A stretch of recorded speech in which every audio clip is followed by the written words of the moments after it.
En esta oportunidad vamos a hablar sobre la conversión de sistema binario a decimal y de decimal a binario. Indistintamente a que se use calculadora, es bueno saber de dónde vienen esas conversiones, sobre todo para los efectos de división de redes. Es importante saberlo. Y aunque vayamos a calculadora. Para el ejemplo de esta conversión, primero vamos a hacer el proceso de binario a decimal y después de decimal a binario. Vamos a utilizar como ejemplo esta dirección que tenemos acá. La 192.168.5.50/24. Es decir, que la máscara es 255, 255, 255.0 o por lo que es lo mismo, esa es la red. Es una red de 24 bits. Es decir, que los primeros 24 bits de los 32 bits que es la dirección IP van a corresponder a la red y los otros 8 bits para la parte de host.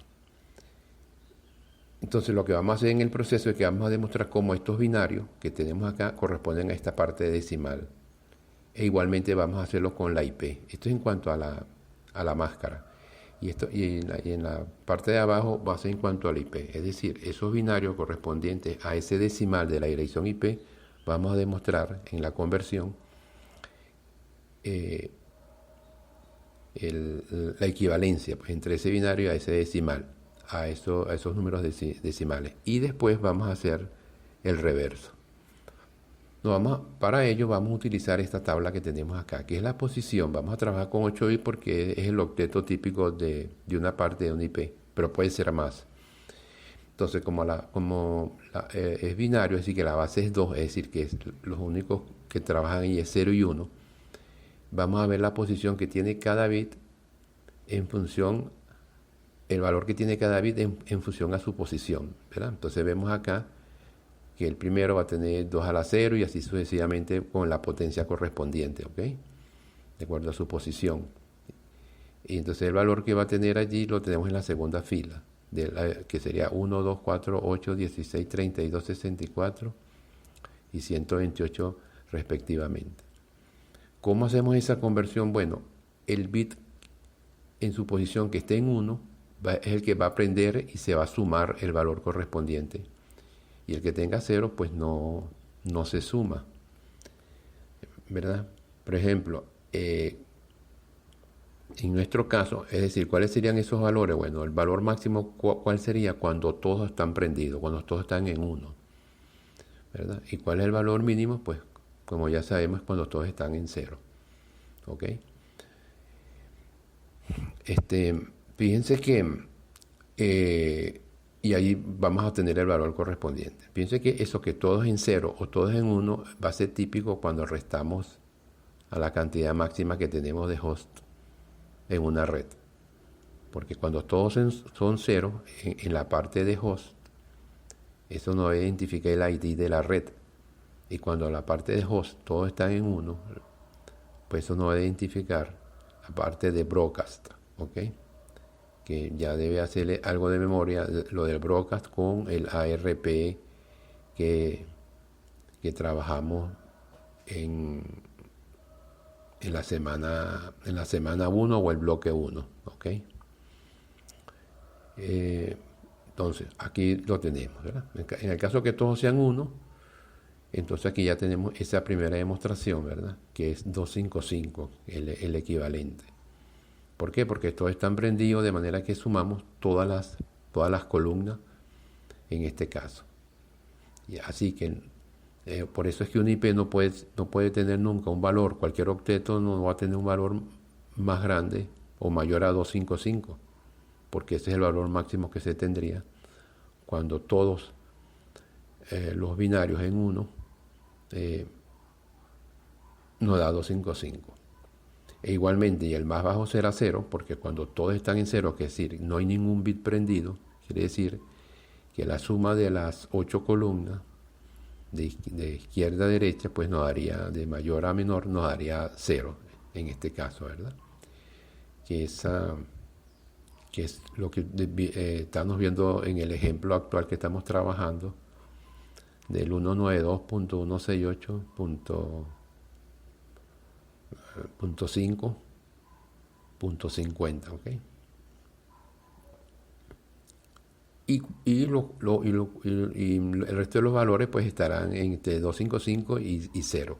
Ahí lo tenemos, ¿no? Ahí está. Ahora podemos ver porque eso es la equivalencia en la parte superior de los bits en 1, los tres primeros octetos y el cuarto octeto en 0 corresponden a 255, 255, 250.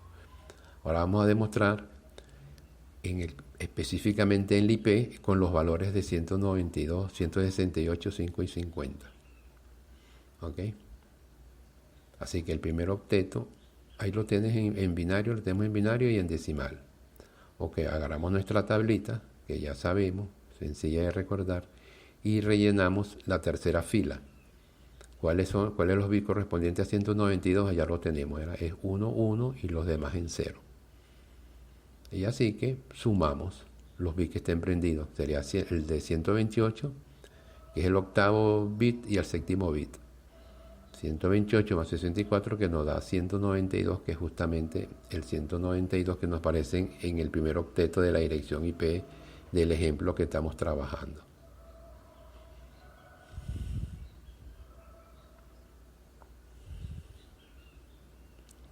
Ahora hacemos 168 igual, el octeto, ¿no?, que vamos a demostrar que eso, el octeto 101010000 corresponde a 168. Recuerden que estamos convirtiendo de binario a decimal. Hacemos nuestra tablita y rellenamos con la posición de los binarios en su correspondiente posición, ¿verdad? 101, 01, 000. Y sumamos los bits que estén prendidos. ¿Cuál sería? El octavo, el sexto y el cuarto. ¿Correcto? Sumamos lo que está allí, los que están en 0 serán 0 y nos da justamente 168. Así que esto no es nada difícil, indistintamente que lo hagamos con calculadora. Y aquí tenemos los últimos dos octetos, ¿no? El 0000101 y el del 50. Igualito, hacemos nuestra tabla, rellenamos las posiciones correspondientes de los bits y sumamos los bits que estén en 1. Para el 5 ahí lo ven, que sería 4 y 1, 5. Y para el cuarto octeto, que sería 00110010, pues cuando sumamos los bits que están prendidos nos da 50. Así que este es el mecanismo manual, en todo caso, ¿no?, para pasar de binario, al sistema binario, a decimal. Lo estamos explicando para 8 bits, pero aplica para cualquier cantidad de bits que hagamos. Lo que pasa es que como los octetos, trabajamos con 4 octetos en IP versión 4, pues este es el caso más típico que nos vamos a conseguir en la división o equivalencia de binario a decimal o de decimal a binario. ¿Okay? Ahora vamos a hacer lo contrario, ahora vamos a pasar de decimal a binario. Vamos a utilizar igual la misma tabla. Lo que pasa es que, por ejemplo, la calculadora IPCAL que utilizamos, él nos hace el pase directo de decimal a binario. Sin embargo, de nuevo, es bueno saber cómo este proceso, ¿no?, para que no sea una caja negra en lo que está ocurriendo allí. Ahora, y el proceso que vamos a utilizar es la misma tabla, pero un procedimiento, el reverso. Es decir, en este caso, de nuevo con la tabla. Fíjense que aquí resumí la solución, ¿no?, parcial. Fíjense que en este caso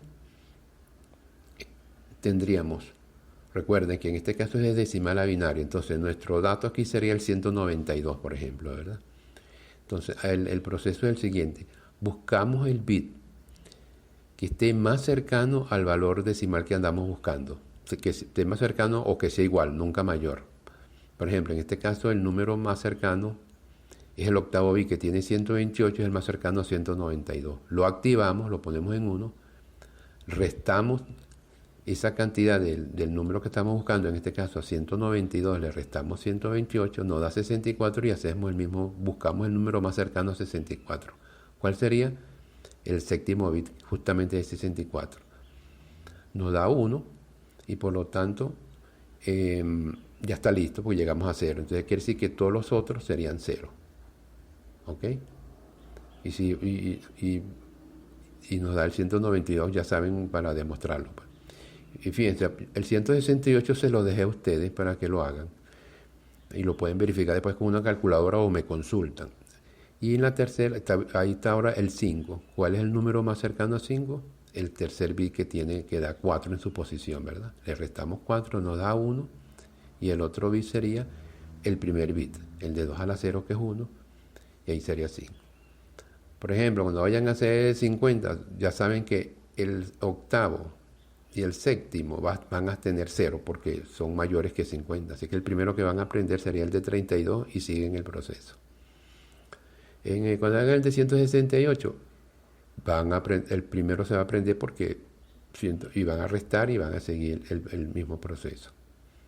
Así que, así de sencillo, podemos hacer esas conversiones de binario a decimal o de decimal a binario. Indudablemente que ustedes van a utilizar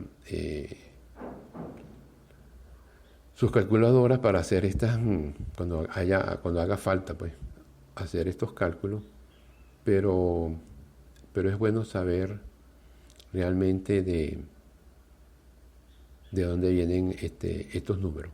Hagan ustedes el del 168 y el del 50 y me lo pueden enviar, pero en realidad lo pueden consultar incluso con una calculadora si lo hicieron bien. ¿Ok? Bueno, hasta aquí todo esto. Preguntas, siempre ya saben, cualquier pregunta, vamos al foro, como siempre.